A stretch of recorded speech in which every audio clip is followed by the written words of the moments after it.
засгийн газрыг оролцуулна, албан тушаалын дараа гараа шиг цуглуулна гэж бүлгийн дараа мэдээлэл өглөө.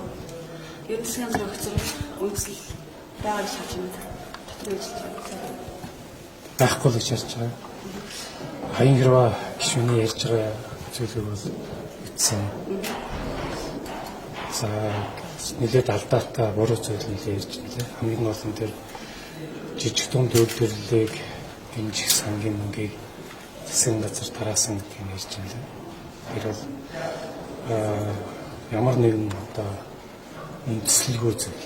Яагаад тэгэхээр тав мэдж 2018 оны төсвийг 2017 онд өргөн барихтаа жижиг дунд дээр мөнгө тавилга орж ирсэн.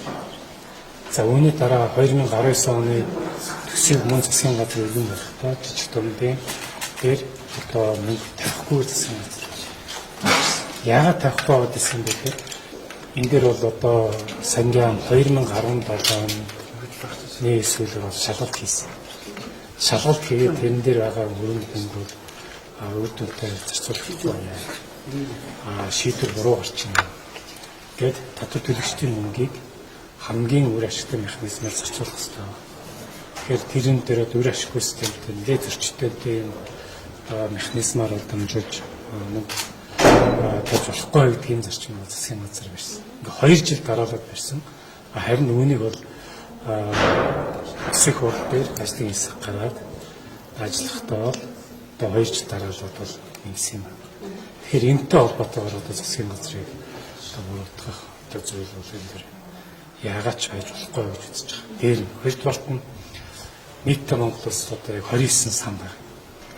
За засгийн газрын тэргүй ерөнхий сайд бол энэ засгийн газрын сангууд жижиг дундтай холбоотой зүйлүүдийг ер нь эргэж авч үзэж яа нэлээд их бас хэлэн нэлээд зөрчил байна гэж хэлээ. Засгийн газрын хурдаан дээр энэ жижиг дундын сангаас санхүүжсэн тэр санхүүжилтүүд дээр сангийн амны хийсэн шалгалтын юм бол засгийн газар дээр ярьсан. Тэгээд тэрийг бол яриад энэ талаас нь олон талаас нь одоо ярьж ер нь засгийн газрынхаа сангуудыг цэгцлэх нь зүйтэй гэдэг ийм зүйлүүд надад бол өгөгдсөн явжсэн. Энэ зүйл намын удирдах зөвлөлөөс жижиг дунд үйлдвэрлэлтэй сангаас зээл авсан улсын хурлын гишүүдийг хамгаалаад байна. Эсрэг дуурс намайг ийм хөө одоо харилцаа тооцоолох ийм зүйлээр хаяараа дараа.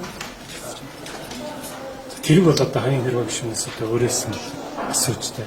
Яагаад гэвэл би бол өөрөө аягүй сайн мэдчихэж байна. 2017 оны 10 сарын 30-нд байна уу 11 сарын 2-ны манай намын бүлгийн хуралдаан дээр өөрөөр хэлбэл 2 жилийн өмнөх хуралдаан дээр ийм жижиг дундын юм дээр бол мөнгө тавьж болохгүй гэдэг асуудлыг нэлээд илэрмэнгээр тайлбарлаж ярьсан байдаг. Ярьсан яриа өнөөдөр яг энэ адилхан хүчтэй л. 2 жилийн турш энэ би бүлэг дээр танилцууллаа. Бүлгийнхээ гишүүдээс гуйлаа. Ингээд үр дүнтэй бол механизм бишээ гэдгийг бол удаадараа хэлжсэн. Удаадараа харуулж хэлжсэн. Тэгэхээр бүлэг дээр нэг ярих, хурд дээр ярих бас жоохон ялгаатай шүү дээ, тийм ээ.